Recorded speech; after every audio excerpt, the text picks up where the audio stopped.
Good evening. The Church of England has apologised for the way that it handled allegations of sexual abuse by a former Bishop of Chichester. The independent review of the case said that George Bell's reputation had been catastrophically affected and that he'd been hung out to dry. The bishop died in 1958, but allegations he'd abused a young girl didn't emerge until 1995. And 10 years later, the woman who made that complaint won an apology and compensation from the Church of England. Today, the Church apologised again to her family and to the family of Bishop Bell. John Hunt reports. He was known as one of the greatest churchmen of the 20th century, best remembered for his work to help refugees fleeing Hitler's Germany.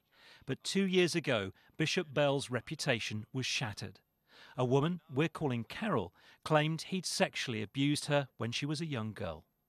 I want people to know that he might have been a hero, but heroes don't always do good things. The Church of England paid Carol damages of more than £16,000 and issued a formal apology. But an independent review was set up after Bishop Bell's supporters claimed he'd not received a fair hearing. Today, the review was published and found that the Church had not carried out a thorough investigation and had rushed to judgment. The wrong questions were asked, that there was oversteer in the investigation, by which I mean there were preconceptions which were not in favour of George Bell. And therefore I do not believe that due process was followed in the way I would have expected of the Church of England. The report says the investigation carried out by the Church was very weak. Almost no effort was made to contact Bell's family. And for Bishop Bell's reputation to be catastrophically affected in the way that occurred was just wrong. I'm appalled by the Church's behaviour, particularly by the Archbishop of Canterbury's statement that there is still a cloud over George Bell's name. I think they should admit entirely that what they did was wrong, that they've dragged his reputation in the dirt, and they should now make all penitential efforts, to use a term they will be familiar with, to put right what they have done. But the report concludes that the Church had acted in good faith. We were in the business of responding to a woman who I believe was vulnerable and still is vulnerable, who I believe is a person of integrity and sincerity. We were responding to an allegation which was consistent and which was credible.